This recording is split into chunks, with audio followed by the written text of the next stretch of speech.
Hello and welcome back to Unit 12. In this part of Unit 12, we're going to focus on equilibrium. Equilibrium, we've met before as a concept. At that point, it meant no net force. That is translational equilibrium. We're now going to look at rotational equilibrium, which also means no net torque acts on the object. To begin with, we're going to look at a teeter-totter. We have a small child on the right. We have a larger child on the left, and we have the teeter-totter itself with the axis of rotation being at the center of mass, meaning that the teeter-totter itself does not contribute a torque to the situation. If we consider the free body diagram of the large child, we have a normal force from the teeter-totter on the large child, the large child's weight pulling downward. We have a similar set of forces on the small child.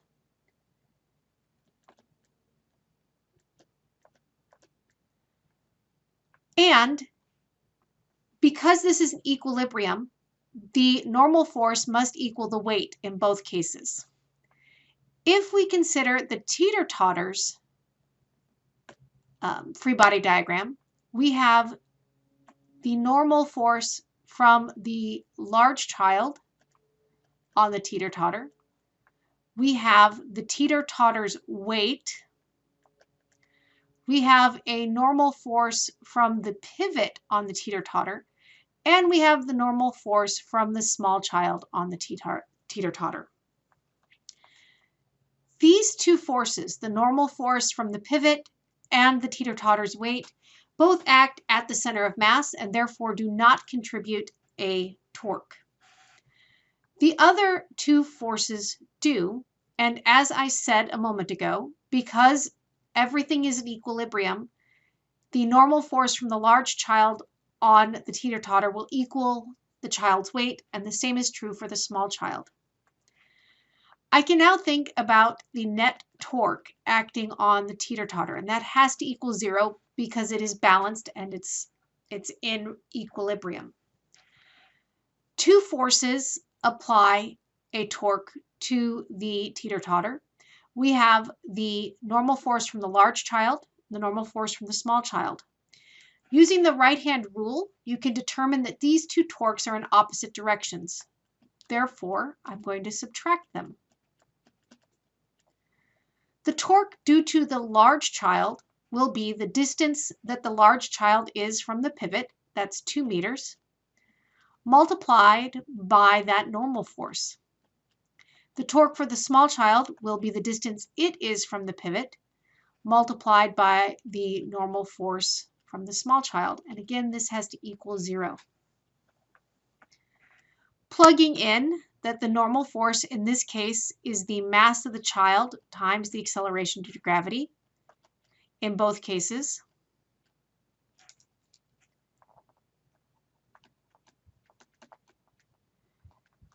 Acceleration due to gravity cancels, and I can solve for the mass of the large child will equal the mass of the small child times 4 meters divided by 2 meters, or in other words, the larger child's mass is double the smaller child's, which works out to be 86 kilograms.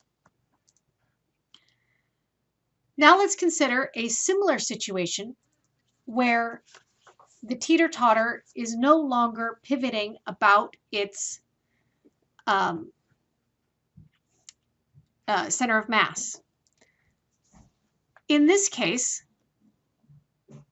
if we look at the free body diagram of the teeter-totter, we have a normal force from the pivot on the teeter-totter acting at the axis of rotation. So this one does not contribute a torque. We have a normal force downward from the, again, this is the larger child, this is the smaller child, so larger child on the teeter-totter. We have the teeter-totter's weight, and we have the normal force from the small child on the teeter-totter.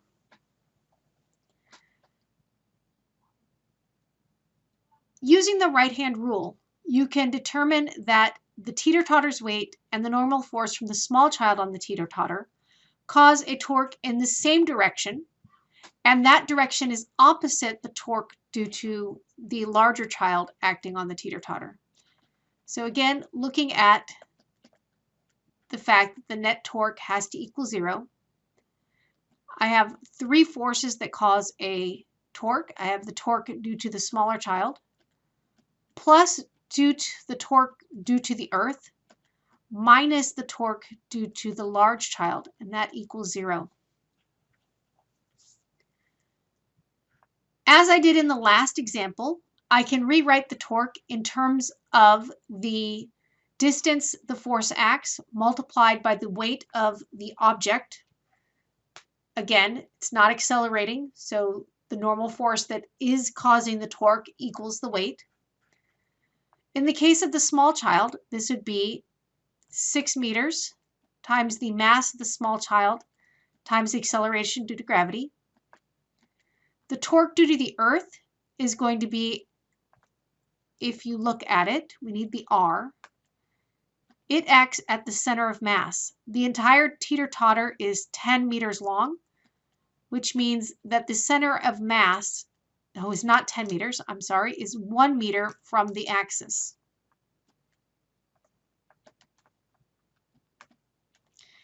Therefore, the torque due to the board's weight is 1 meter multiplied by the mass of the board multiplied by G.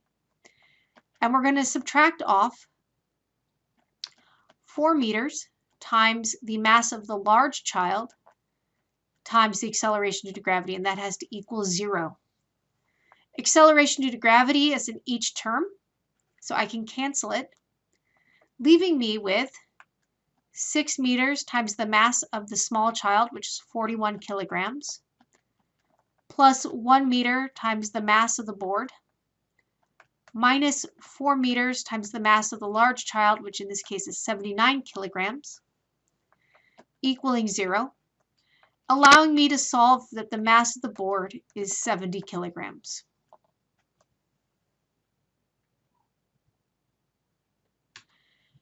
As the last example, we're going to consider a yo-yo.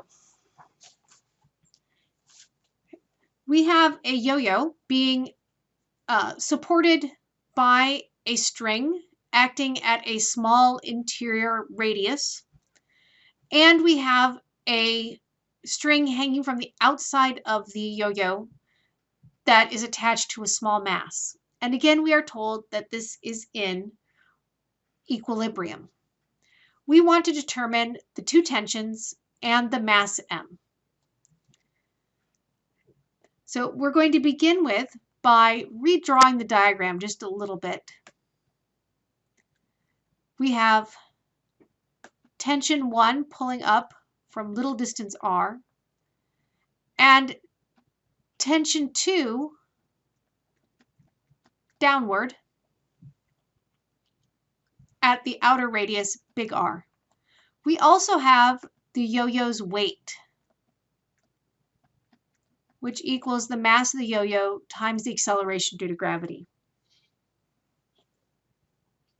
If I look at the yo-yo, it is in equilibrium, meaning the net force on it has to equal 0. I have 1 upward force and 2 downward forces.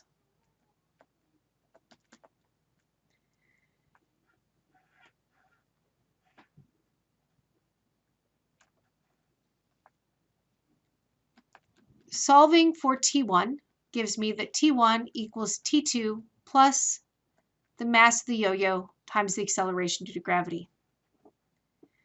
If I now look at the little mass, little m, it has T2 pulling upward on it and its weight pulling downward. It also is in equilibrium, so there's no net force acting on it. This gives me that the upward tension minus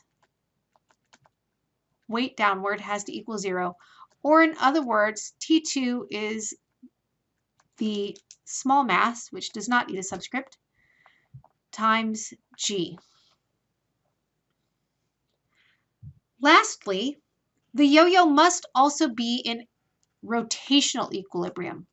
So the net torque on it has to equal 0. Going back to the drawing, we can see that tension 1 will provide a torque, tension 2 will provide a torque, but the yo-yo's weight does not provide a torque because it acts at the center of mass. And that is the point about which the yo-yo would rotate if it were not in equilibrium. Also, using the right-hand rule, we can see that the torques due to the first tension and the second tension are in opposite directions. The torque due to T1 is little r times T1. The torque due to T2 is big R times T2, and that has to equal 0. This allows me to write that T1 equals the ratio of the radii times T2. I'm now going to take all three of these formulas and combine them to solve for the mass. I'm going to start with the first equation I wrote, that T1 equals T2 plus M1y, or mass of the yo-yo, times g. So T1 equals T2 plus the mass of the yo-yo times g. I'm going to use this formula for T1 first. So that's the ratio of the radii times T2 equals T2 plus the mass of the yo-yo times g. I'm going to pull all the T2s over to one side of the equation, meaning that I took a step earlier, and I can't write it, so we're going to try again. I took a step earlier in the math that I really didn't need to take. So T2 will be big R divided by little r minus 1, and that will equal the mass of the yo-yo times g. I can now use the fact that T2 is the little mass times g.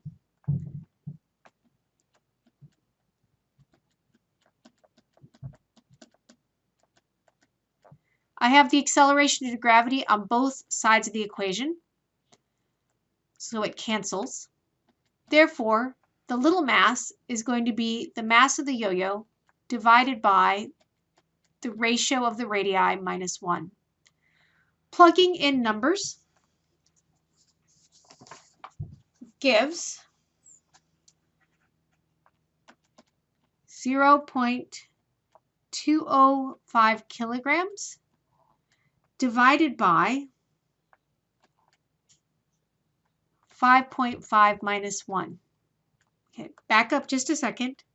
It says in the problem, the mass of the yo-yo is 0.205 kilograms, which is where that number came from, and that the radius, outer radius r, is 5.5 times larger than the axle radius, little r.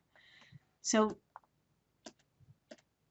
big R equals 5.5 times little r, or in other words, the ratio of the two is 5.5, which is what I plugged in here. Putting this into a calculator results in the little mass equaling 0.4, sorry, I missed a 0.046 kilograms. Now that I know the little mass, I'm going to come back over where I found that T2 is the little mass times g. So T2 is the little mass times the acceleration due to gravity. 0.046 times 9.8 gives that T2 is 0.45 newtons. And now I can use that T1 is the ratio of the radii times T2. So 5.5 times the second tension equals 2.46 newtons.